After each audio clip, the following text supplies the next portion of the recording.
Hello, everyone. I am Makita Mays Green. I am here with the incomparable, unstoppable, undeniable, mighty king of rock and author of Daryl's Dream, Daryl DMC McDaniels. Daryl, thank you so much for being here with us today. How you doing? Thanks for having me. It is such a pleasure to speak with you about this book. For a reminder, all of those who are listening, you can go to premiercollectibles.com/stream or click the link below to purchase your autographed copy. Daryl, I could not be more excited to speak with you about this exciting book. So let's just dive right in. I'd love for you to begin by telling us all about the book, your inspiration for it. What is Daryl's Dream? Daryl's dream is the same dream that every little kid, every boy or girl in the world has. All the kids have dreams and desires, and they have a purpose and a destiny. So Daryl's dream is basically a third grader named Daryl McDaniels, no different from any other kid in the world, who has a dream of making a difference, being creative, being artistic, and being accepted. But along the way, like every little kid, there's always obstacles and adversities. There's bullies, there's self-doubt, the whole thing about believing in oneself. And there's a lot of distractions. So the book is based on me, Daryl McDaniels, DMC in the place to be. DMC is my name. DMC is the initials of my name. Daryl McDaniels is who I am. And for the past 40 years or so, I was able to tell stories about Daryl McDaniels starting at the time from when I got out of high school. I got out of high school, I made it to St. John's University, and I hooked up with Front and Jay. We walked this way with Aerosmith and our Adidas to change the world and tell the world how tricky it could be. But I realized something. I've always told stories that inspired and motivated people, that resonated with people, that related with people, but also my music and my videos and other books and stuff that I created made people see the beauty and joy and goodness in themselves. For instance, when I first came out, I'm DMC. And the place to be. I go to St. John's University. And since kindergarten, I acquired the knowledge. After 12th grade, I went straight to college. Everybody knows me from high school till now. I've realized everything I've done with my music over the last 40 years, inspire, motivate, entertain, and educate. I've never told the stories about what happened before high school. Right. So that little kindergarten kid, I realized I can tell stories about what was it like for Daryl in third grade, fourth grade, fifth grade, sixth grade. What was it like for him in kindergarten? So with the support of some educators at schools I've been speaking at, teachers, educators, and principals was like, you need to write a kid's book to tell stories to the little kids in a scenario that is real time for them, schoolyard, home, backyard, the block, camp, whatever it is, that they can relate to the same way we grown-ups had your music and your album covers and your videos. So it's the story of Daryl McDaniels that everybody knows, who became the mighty king of rock. But it's the story of little Daryl McDaniels and the things that happened that allowed him to achieve his dreams. I love that, because really it's bringing everything full circle and allowing people to see who young DMC really was. It's often said that the best stories are based on one's lived experience. And so thinking about that, I have to ask, in what ways does young DMC, the third grader in the book Daryl's Dream, in what ways do his experiences parallel those of your own? It's exactly the same thing. That's a great question. I still wear glasses. I still have my glasses. Or sometimes I wear contacts. So even as an adolescent and a teenager and being in high school and college, I got teased about my glasses. Hey, 4 eyes, hey, binoculars. I was always a geeky, nerdy person, But that started when I was this geeky, nerdy kid. So there were things that happened to me in the Daryl's Dream universe that continued to happen to me on my journey to become the grown-up Daryl. You know, adversity, self-doubt, people you didn't want to see in your daily ventures, like coming out the house, I really don't want to see that bully there. Right. So even as an adult, oh man, I don't want to see that person down the block or whatever. So Daryl's Dream, the young DMC scenario and situation of school, at home, on the block, and in the backyard parallels the grown DMC's world in the music business, the grown DMC's world in high school, in college, the grown DMC's world as he travels the world. So every story that I was able to put on a record, you know, Christmas time in Hollis, Queens, mom's cooking chicken in collard greens. That was a real-time story that everybody can relate to, resonates with you. Son of Byford, brother of Al. Banner's my mother and runs my pal. It's McDaniels, not McDonald's. These rhymes are Daryl's, those burgers are Ronald's. I ran down my family tree. My mother, my father, my brother, and me. So even in my grown life, I always talked about family. I always talked about school. I proudly proclaimed that I wore my glasses so I can see, because I remember being a little kid getting teased about it. But the very thing that I got teased about when I grew up, those were characteristics and things about me that really made me cool, powerful, and acceptable. And I would add successful, right? And successful. You're Yes. extremely successful. So when you think about that and the adversity that kids are facing today, perhaps they have someone to talk to about it, maybe they don't. Right. But what would your advice be? What would you tell kids, those third graders, fourth graders, fifth graders, or potentially kids who are even younger, who are facing similar challenges? What would you tell them? How can they get through? I would tell through? them this: everything that the knuckleheads think isn't cool about you are the coolest things about your being. What you like to do, what you like to read, the way you like to dress. Do not be ashamed of who you are. Oh, I got freckles. Your freckles are awesome. Oh, I got red hair. Your red hair is awesome. Oh, I'm not as tall as this person. So what? Oh, I don't play basketball. I'd rather go take piano lessons. That's way cooler than being a basketball player, or just as cool, I should say. You know, I got violin lessons. Don't be ashamed of your violin lessons, because if you learn the violin, you could go sell out Madison Square Garden and Carnegie Hall. You could do exactly what Beyonce does with a violin. You know what I'm saying? I don't even play basketball. The message I give them is, I don't even play basketball. And I was able to get a sneaker deal just like Michael Jordan. Yeah. And that was just by being clever and artistic and being able to understand reading, writing, and arithmetic.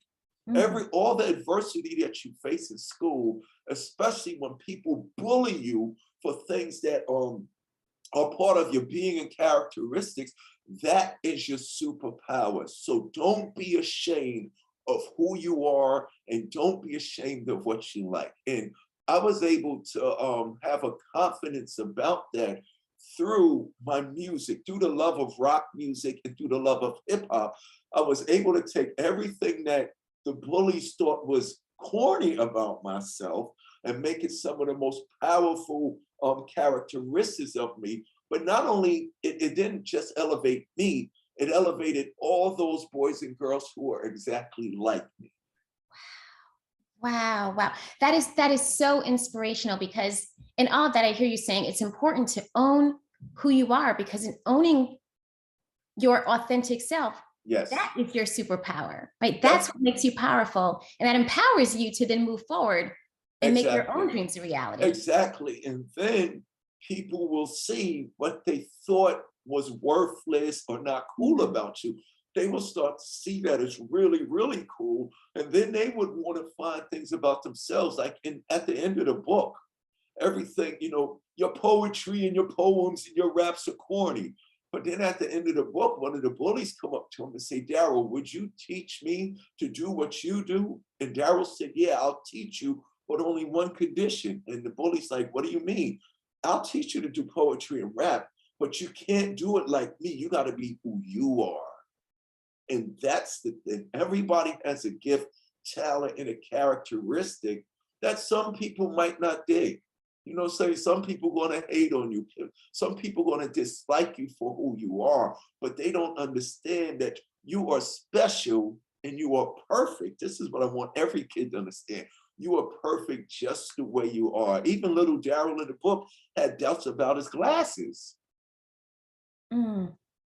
Yes, perfect, just the way you are. You know, speaking of the book, I'm just going to hold it up again here because I know you're going to be signing autographed copies. And again, for those of you who want a copy, premiercollectibles.com/dream or purchase it at the link below.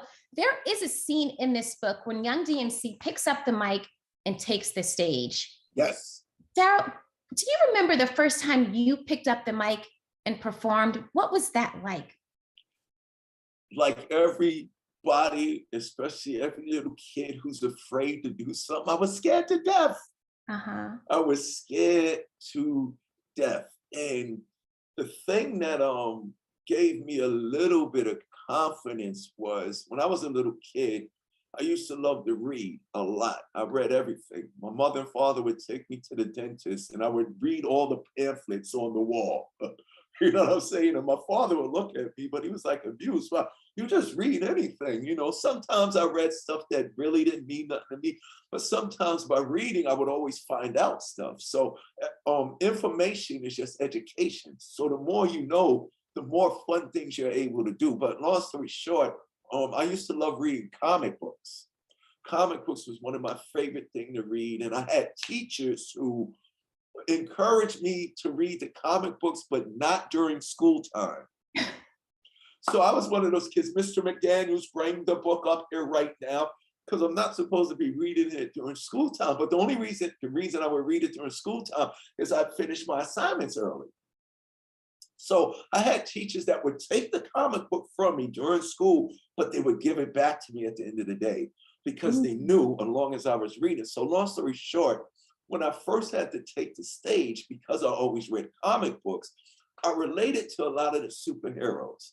And a lot of kids like me understand that the superheroes themselves, before they put their suits on and go out there to fight the bad guys, they are just like us. They awkward, they trying to figure it out. There's a lot of adversities and obstacles. You know, I related a lot to Peter Parker, Spider-Man. When he was Peter Parker, he was all over the place. Right. You know what I'm saying? His boss was like a bully to him, but he was Spider-Man. So when it was time for me to first get on a microphone, I just pretended that I was a superhero getting ready to pick up the microphone. So a lot of the stuff that I read and studied, I would pretend I'm Spider-Man getting on the mic. I'm the mighty Thor getting on the mic. I'm Captain America getting on the mic. And that was the beauty. Imagination combined with education brings about a great transformation. And a lot of little kids, I advise them, when they're feeling down or when they're feeling afraid, you know, do you like Luke Skywalker of Star Wars? Do you like the Powerpuff Girls? Do you like Mighty Mouse? You know, do you like Superman? Just think of what Superman would do and just pretend whatever you're facing, the classroom, the walk down the hall, or I gotta go to the after school program, I gotta go to the library and there's people, places and things there that I don't like or they don't like me. Just think, what's your favorite superhero? What would Harry Potter do? So for me, getting on the mic, that's why I call myself the devastating mic controller, DMC, the initials of my name, DMC. Darryl McDaniels becomes the devastating mic controller. So it was my imagination, things that made me feel good. I would think about things that made me feel good and confident, and then I would go take the test. Then I would go to camp. You know what I'm saying? I would go on the trip with the rest of the class, not worrying about the bullies. Wow. There's so much there, and I almost wish that I had you when I was a child to have, right, to tell me all of those things, which is why I'm so glad that you've written this book right now, because so many kids need to be inspired by messages like that. When you talked about being an avid reader as a child and comic books, was there a certain book? Did you have a favorite book or a favorite comic book that inspired you on that daily basis? Yeah, on the depth. My favorite comic book to actually read was Captain America.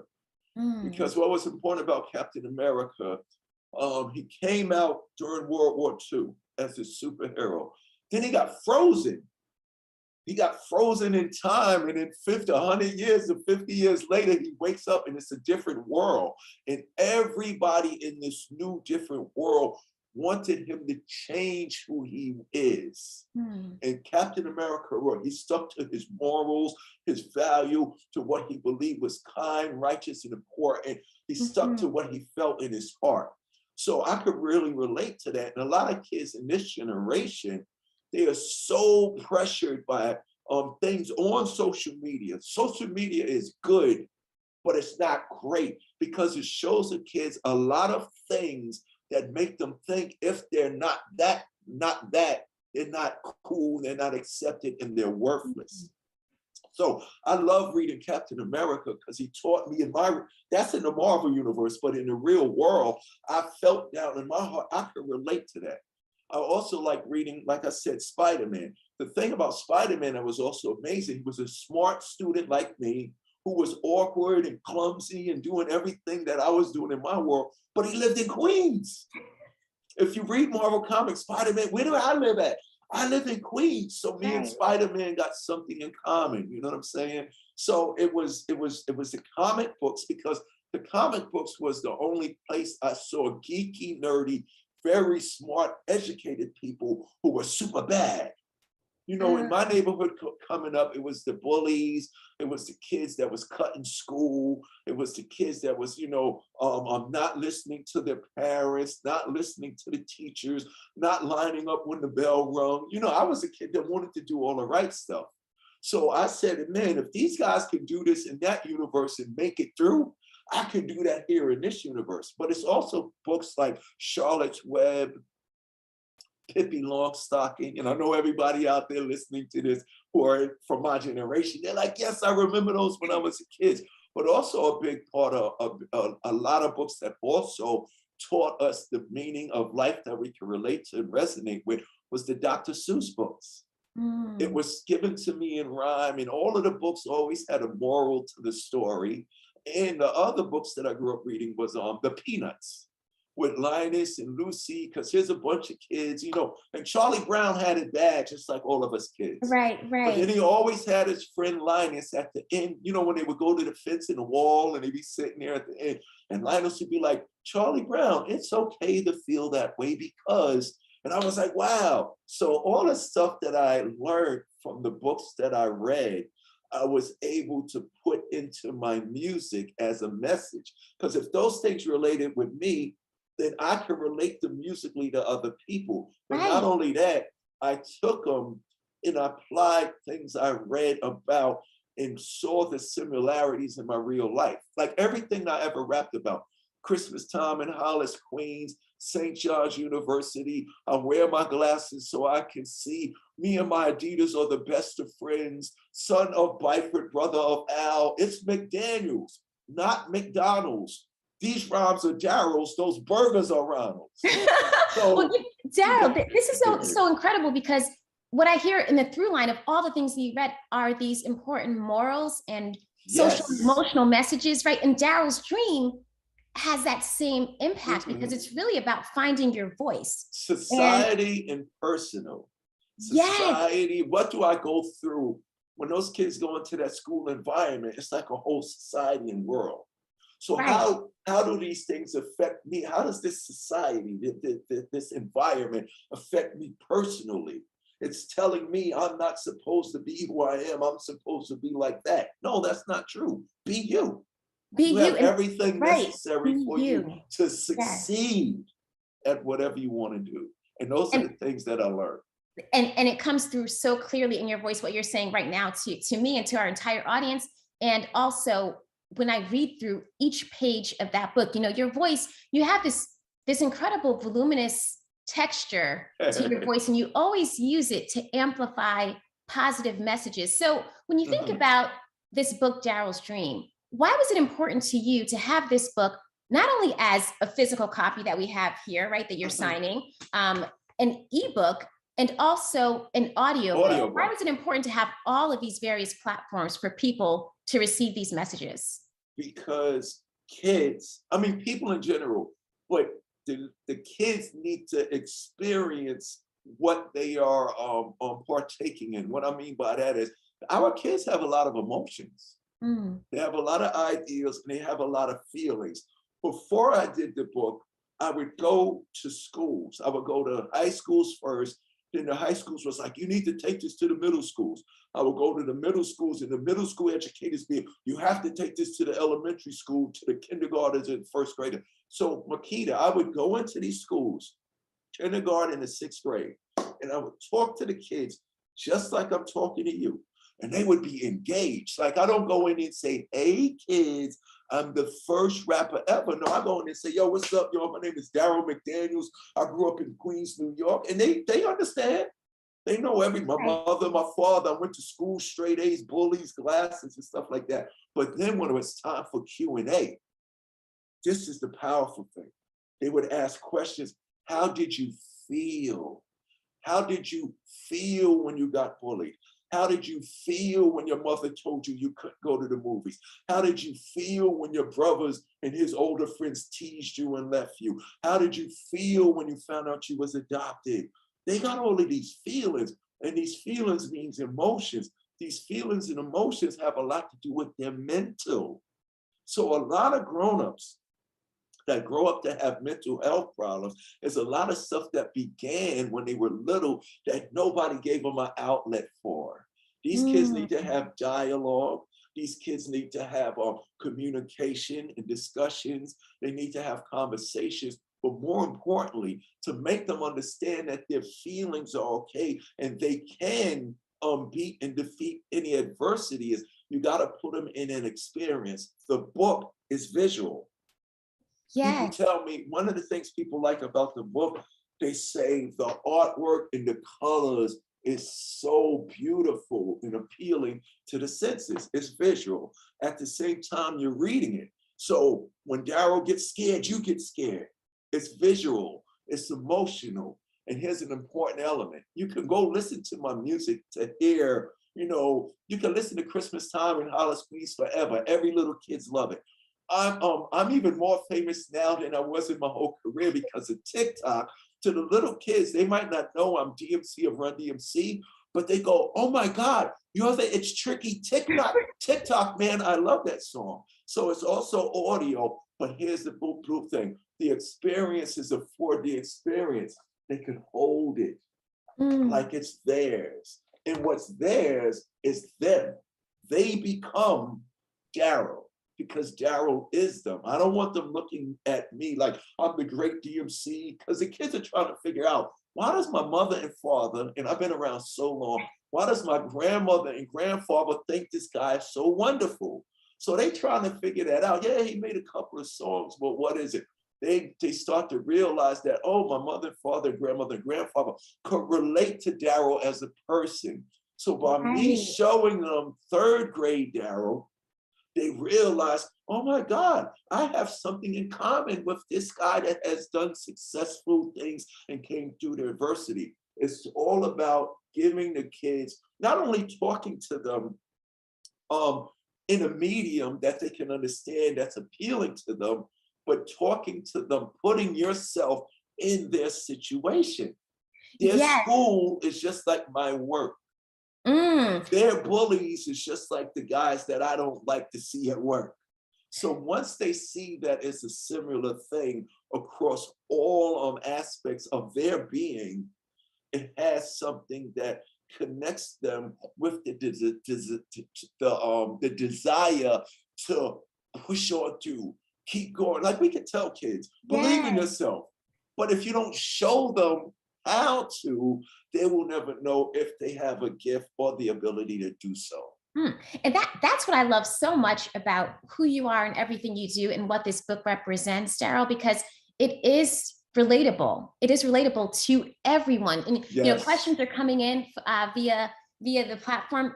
And Zach from LA has a specific question. You talked about this book being able to transcend generations and touching the kids of today. Zach Right. wants to know, why did you choose to write this book now?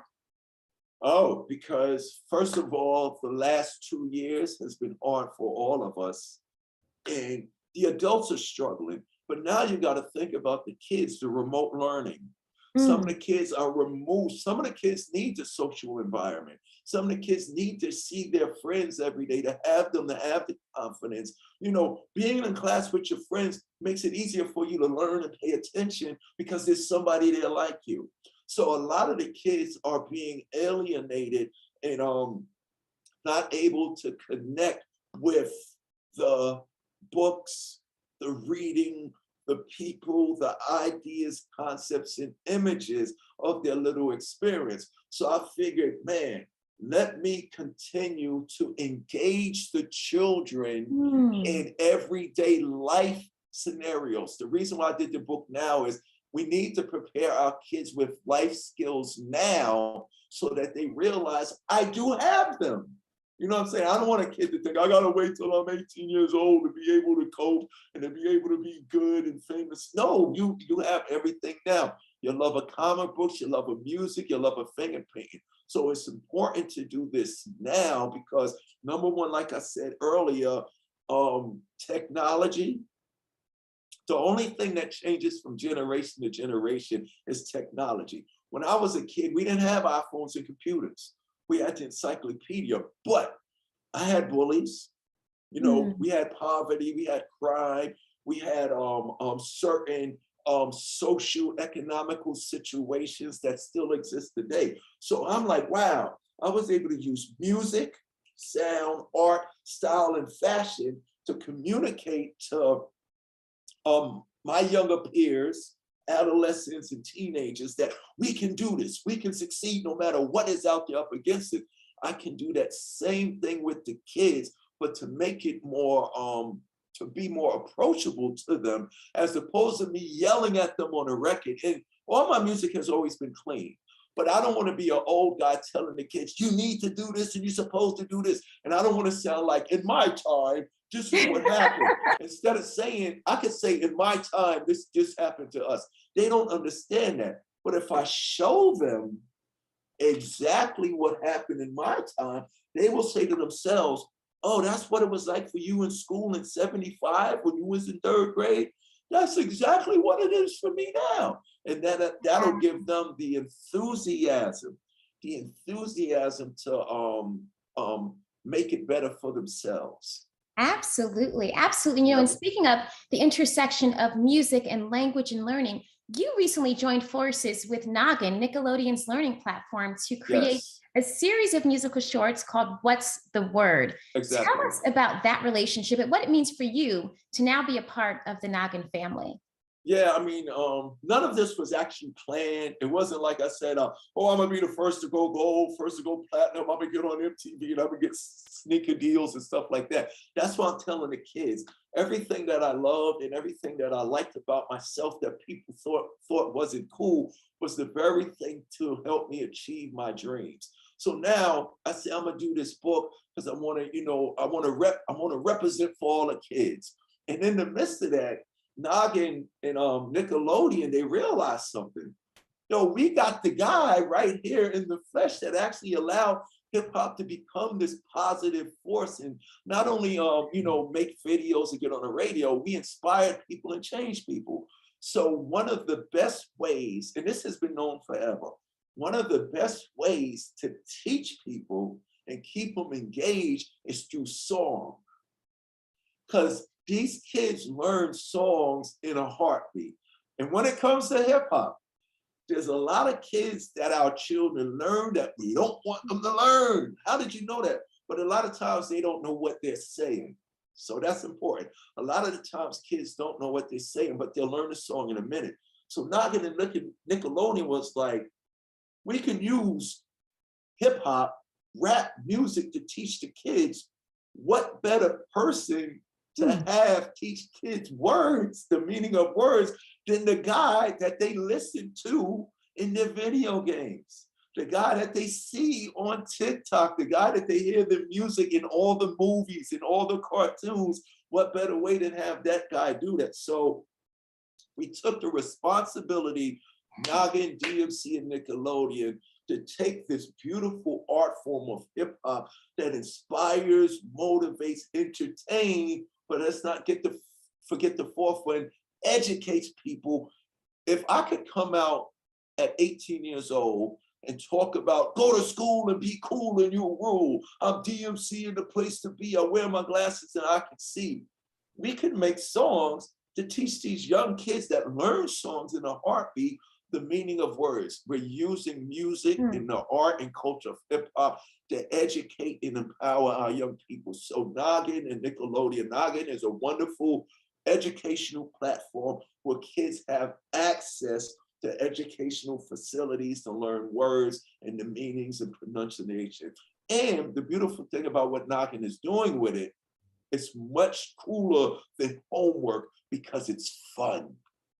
It is so much fun. Right? I have to tell you, as a mom of a 6-year-old, there's no better way than I can think of to teach her words like persevere than to rock and with cooperate. DMC, right? Cooperate. Habit. Do you have a particular word that's your favorite? Because there's a series of words in the What's the Word shorts. Do you have one that for everybody out there, when y'all go to it, habit is rocking.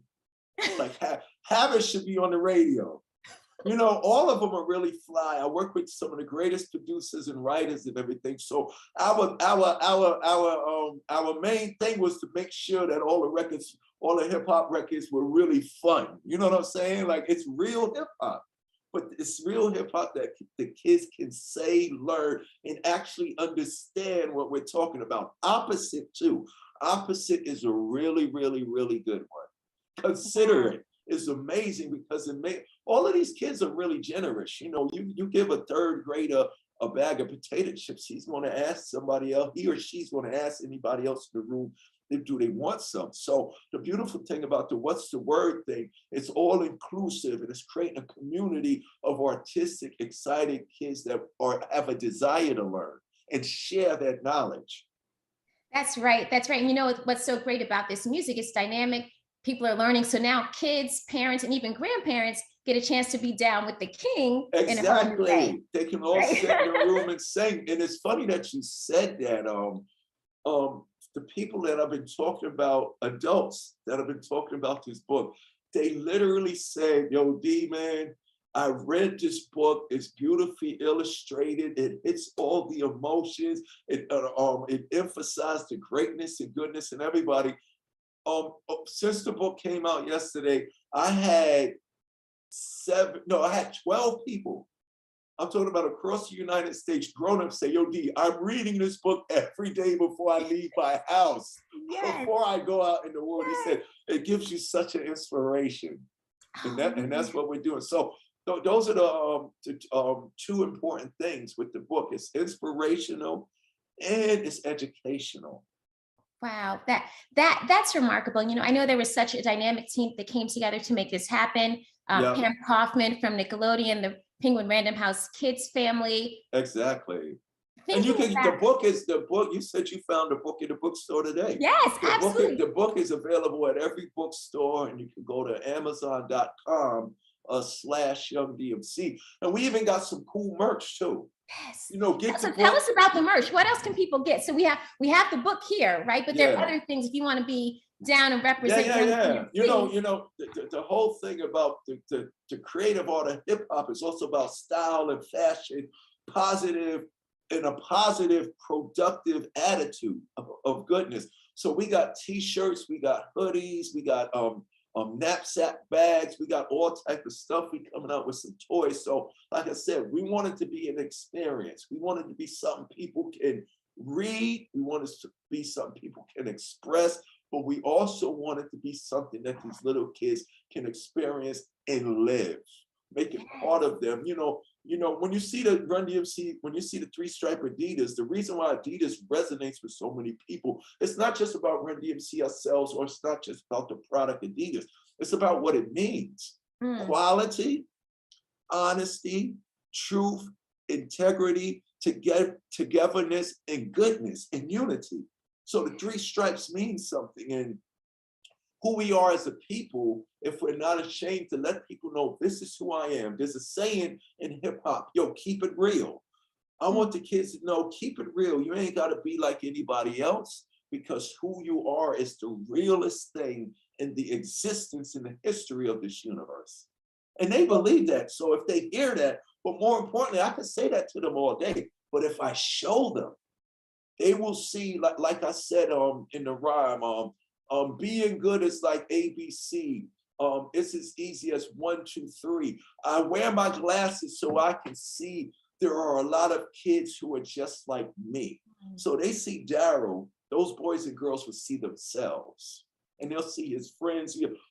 This is, and people was asking me today, this is just a first book in a series of books that will deal with everything that the kids are going through. That's why it's important for me to go to the schools and speak to the kids. Right. They'll let me know, Mr. McDaniels, because I'm Mr. DMC now. They'll be like, Mr. DMC, this has been happening lately in our lives. And I'm like, wow, okay, that's an issue that I need to address in the DMC universe. And that's so funny that you mentioned that, because you and I met through your work with kids, right? Determined to Educate, mutual friend, exactly. Cindy, founder, Yes, and shout out to Cindy. Yes, shout out to Cindy. And then your work with the Felix organization. Kids are clearly a big part of who you are and what you feel your purpose is. Exactly, because Cindy, she first had me speaking to the high school kids. And then she just started letting kids of all ages come in to see my speak. I made a very good friend about this kid was only like 7 years old. And by me sharing my stories, it brings them out of those shy shells. Like, he felt so different because he was adopted and he was a foster kid. Because everybody else in his school and his class, that he knew was, so he felt so different. And Cindy, I was speaking in a room with 18, 19, 17, 16-year-olds. She had to let him come. So he's sitting in there with me. And the other thing that we found out that we had in common, it wasn't that just we was adopted and foster kids. He really, not because of me, he really liked Adidas. Like, it was just something about Adidas. Then he found out I made a song about the Adidas. And it was just a beautiful thing to show the kids their situations don't define who they are. And that's what's important. That's the thing that will allow every kid to have the confidence to be whatever it is that they want to be, and not care about what all the knucklehead bullies think about.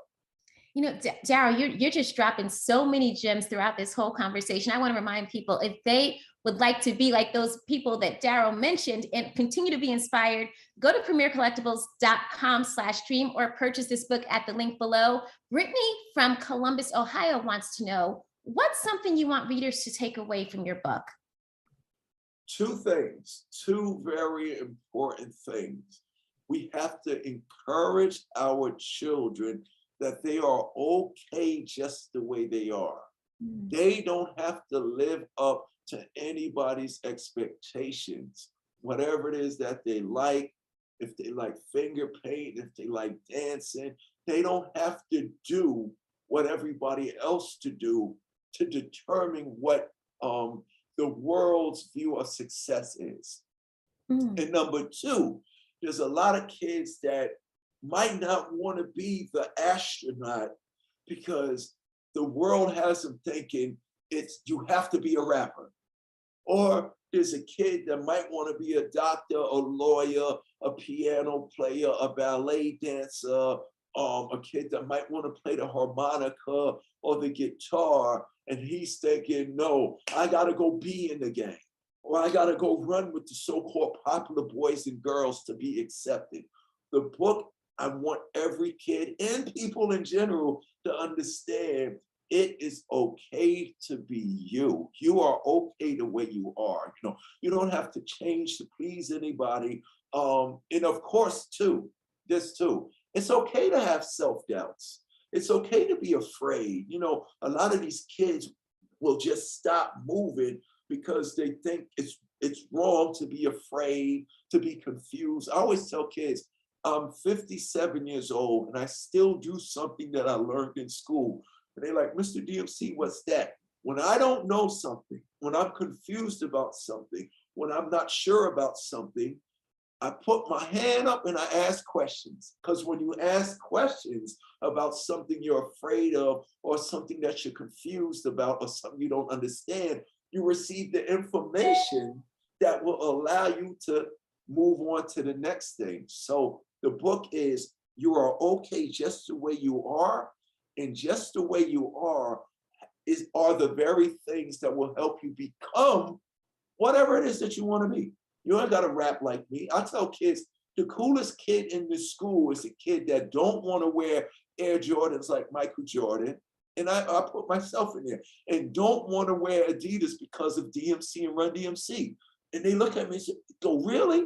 I give them permission to be who they want to be. Wear the sneaker that you want to wear. And they go, we can do that? You know what I'm saying? Because most kids is thinking, I don't have to. Nope. What is it that you want to do? Well, I just want to go collect frogs. I want to go collect rocks. Let's go collect some rocks. Like, really, we can do that? And that's very powerful. Kids need to learn that. Yes. You're okay as who you are, and you can be and do whatever it is that you want to do. Look at me. I didn't want to be the king of rap, so I took it upon myself to imagine that I was the king of rock. And not only did I become the king of rock, I'm inducted into the Rock and Roll Hall of Fame. Whoa, wow. Yes, I know all the rock stars. Kids always ask me, you know Beyonce? Yeah, I know Beyonce. You know Taylor Swift? Yeah, I know everybody. Oh, wow. And that just started with me being a little kid writing rhymes in my basement. Wow. Wow. I mean, talk about being an influence and also an inspiration at the same time. That is so powerful, so powerful. Matt from Boise, Idaho, speaking about influence, is wondering which singer or songwriter had the biggest influence on your music? Oh, wow, that's a great, great question. I have a song out now called America. For everybody out there, you can listen to it. It's on Spotify and YouTube. But in the song America, I talk about my great influences. And I'm going to say it to you now, but I actually say it in the song. Harry Chapin, one of the greatest singer-songwriters ever, a man named Jim Croce, a fabulous young lady named Janis Joplin, a fabulous young lady named Joan Jett. Those four rock, folk rock music artists. And then when it comes to hip hop, it's a guy named Grandmaster Caz from one of the first hip hop groups that created the culture. Grandmaster Caz from the Cold Crush Brothers. He was like my superhero. And another young lady, the first female MC in hip hop, named Sha Rock. So it's about 3 or 4 artists, but as a genre, it was rock music, and it was folk rock of the 60s and 70s, those great storytellers like the Beatles. In the town where I was born, lived a man who sailed the sea, and then we all live in a yellow submarine, yellow submarine. So those songs, you know, the Beatles, Let It Be, you know, right. Mother Mary comes to me, speaking words of wisdom, let it be. So it was the songs of the 60s and 70s, those great song-written Bob Dylan and all of those cats, Neil Young. Another great, I gotta mention, gotta give props to Stevie Wonder. You know what I'm saying? Yes. In the visions, a boy is born in Hard Time, Mississippi, surrounded by 4 what? Like, it was just stories coming out of this. So it was all of those artists of the 60s and 70s, rock, folk, rock, and soul music greats like Stevie Wonder that gave me the confidence and inspired me to, you know, little Darryl McDaniels, I might have something to get on this microphone. That's right. So a lot of diverse inspirations there, you know, a follow-up to that. Yep. Solomon from San Antonio is wondering, what was the first record you ever bought? Oh, wow, that's a great question. The first record that I ever bought was, it was Larry Graham. He was in a band called Graham Central Station. Now, Larry Graham was actually Prince's bass player. He was like Larry Graham probably perfected bass playing, you know what I'm saying? That changed the way Larry Graham played, but he actually had his own band before he played with all the legends of soul and rock and roll. But he had a record, he had an album called, it was Larry Graham and Grand Central Station. And it's really funny, one of the songs on there was a song called Happy to See You Again. And it just basically went, I'm happy to see you again.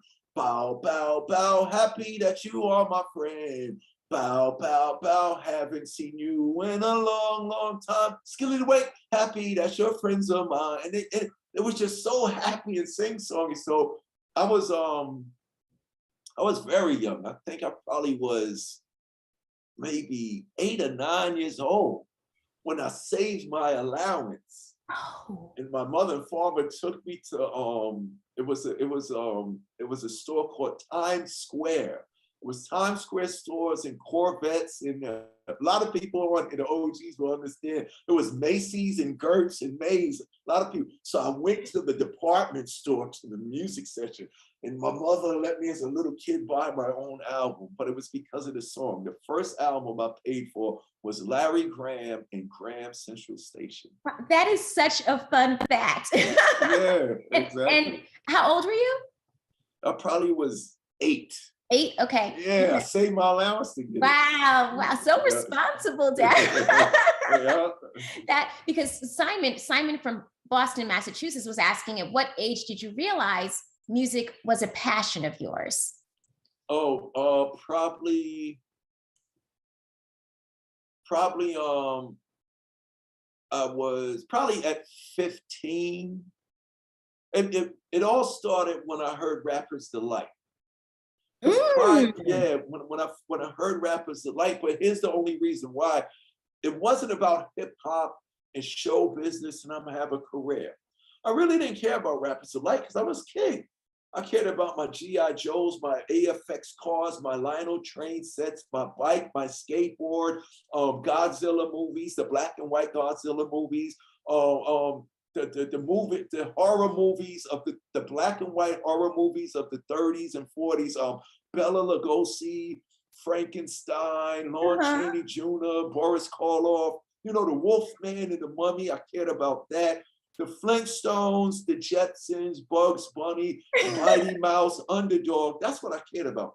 But the only thing that attracted me to Rapper's Delight was the rhyme about Superman. If you remember, Rapper's Delight came out, it was a long record. This record is like 15 minutes long, and it was different from the way me and Run developed our rhyme style after trying to imitate all of the early pioneers of hip hop. But Rapper's Delight was one long rhyme, the next guy's long rhyme, the next guy's long rhyme, the first guy again, second guy again. But the thing that caught my attention was Big Bang Hank's rhyme about Superman. Now I'm like, the thing that made me relate to hip hop and rap was the Superman rhyme because it was about superheroes.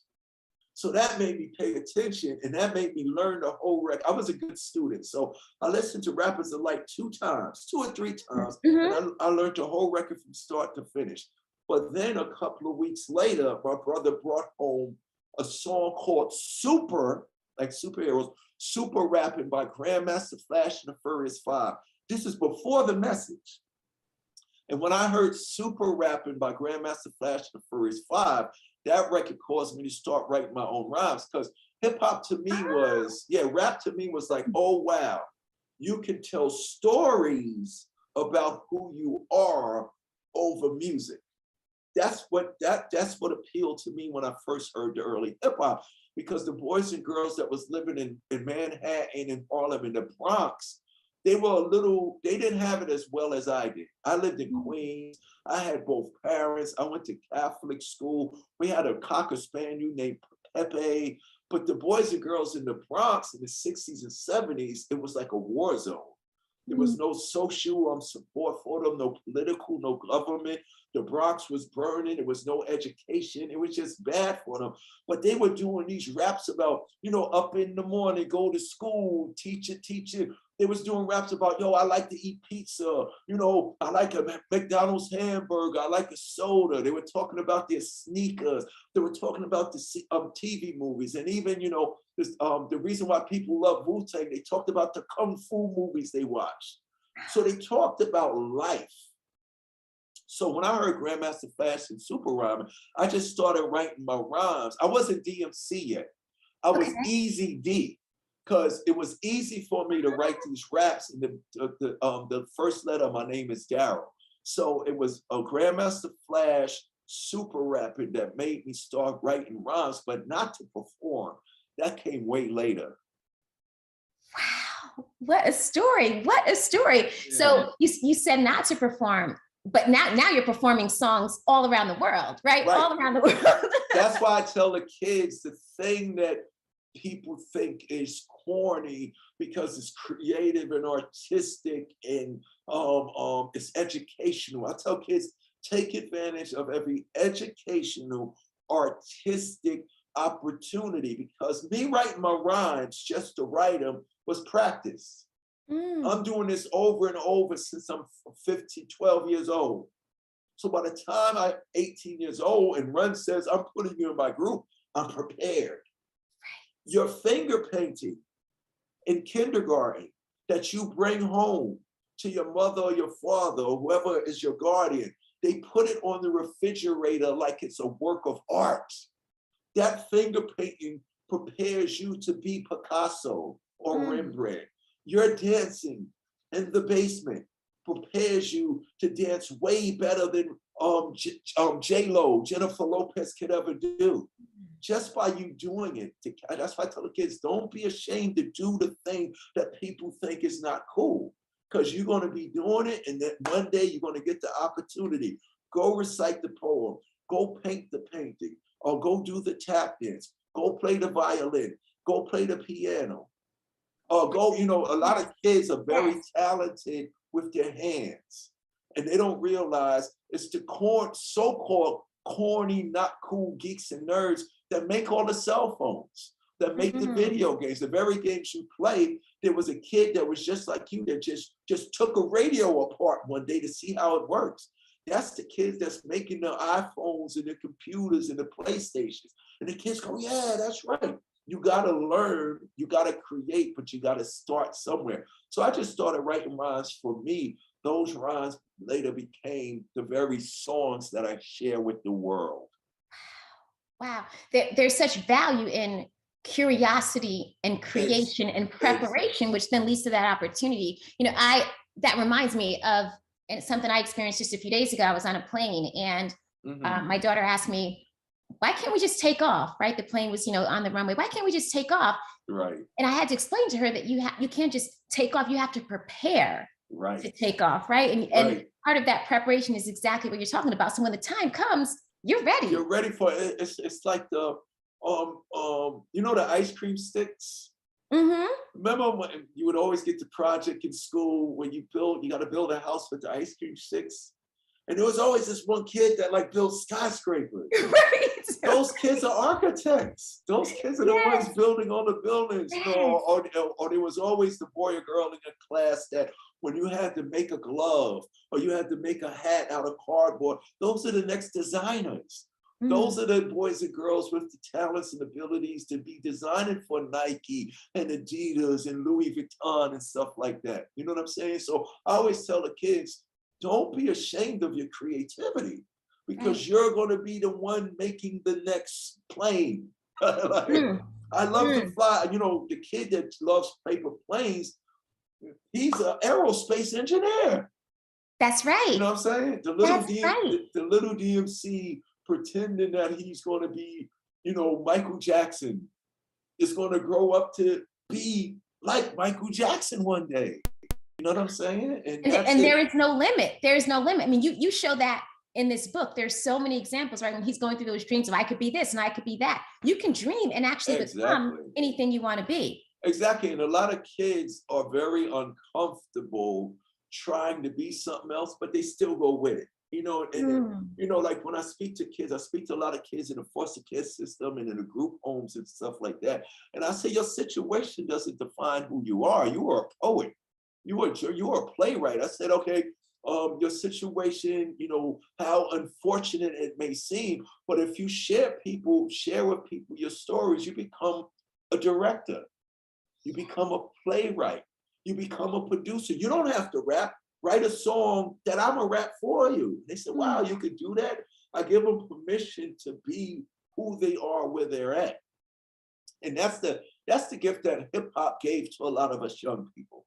You know, some people don't want to get up on stage and talk and be seen. But if you put the beat on, this boy or girl spin on her head, breakdancing. Some of them don't want to be in front of us, but they'll take a paint can and some markers and create a work of art like behind me. So we are artists. It's the creative things that some knucklehead bullies would tell you, oh, that's corny. You like to sew and knit. But you sewing and knit, you're going to have a company that's more famous than Louis Vuitton.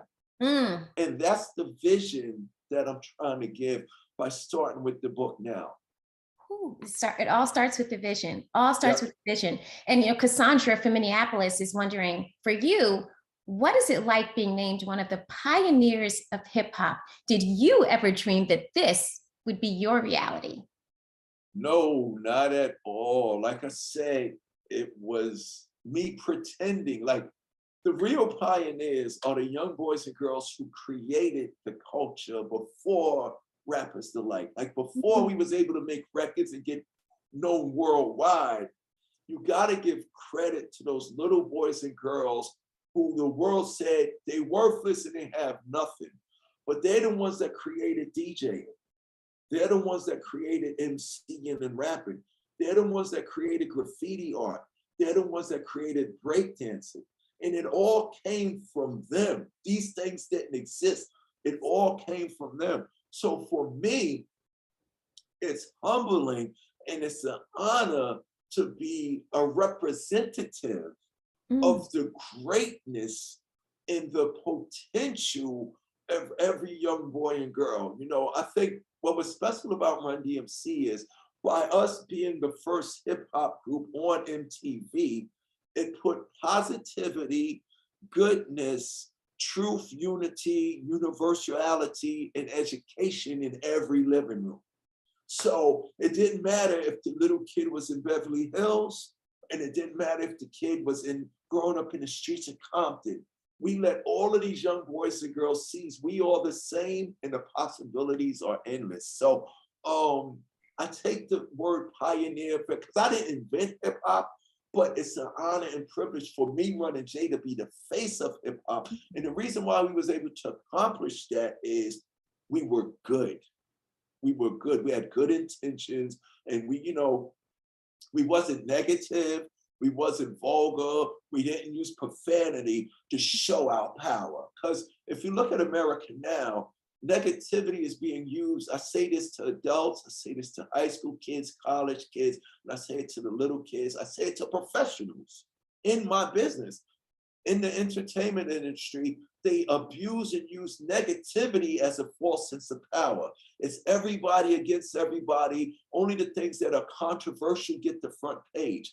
But hip hop allowed Run DMC and De La Soul and Tribe Called Quest and Queen Latifah and MC Lyte and Lauryn Hill to show a bigger perspective of who we are as people.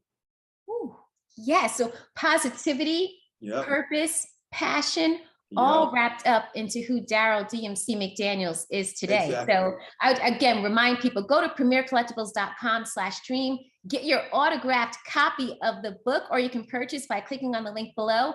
Also, for What's the Word Noggin, you can go to noggin.com, the Apple Store, the Google Play Store, and of course, we cannot forget Amazon.com/YoungDMC to get some of the apparel and other items that Daryl was talking about.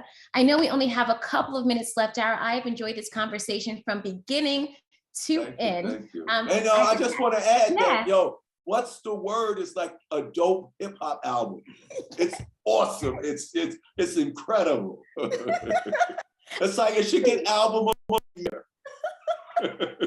Look, put it like this. That Grammy nomination in there. Exactly. Look, Eminem and Drake ain't got nothing on What's the Word.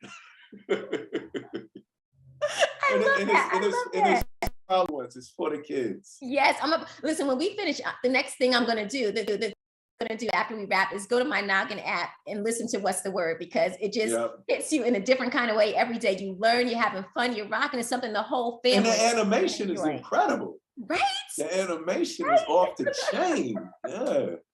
Oh my goodness, this has been so amazing. Daryl's Dream, everyone, is the book. Make sure you pick it up. I do want to end on a question that Rick has posed from New Jersey. Okay. Rick says, Daryl, you've already accomplished so much in your lifetime. We have this exciting book, Daryl's Dream, that was just released. What's next for you? What is Daryl's next dream? Oh, the next dream, I want to become a very innovative, inspirational, motivational filmmaker.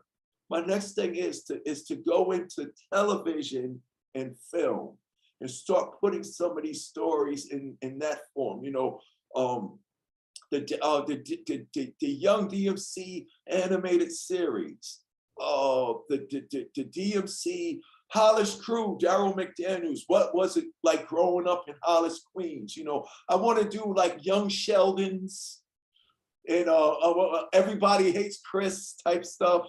I want to go into film, and I want to go into TV, and I want to go into animation. I think that's what's next to me, because I already got the music, so I got the soundtracks. Now I just need more visuals. You know, I got the books.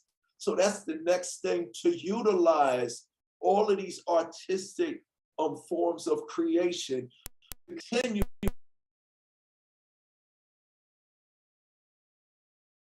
Something tells me, knowing you the way I do and everything for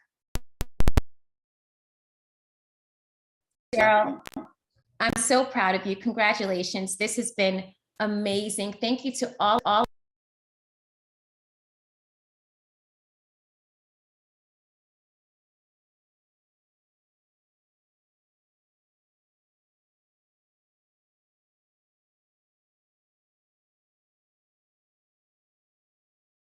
Thank you, Noggin. Thank you, Random House and Random House Kids. To be down.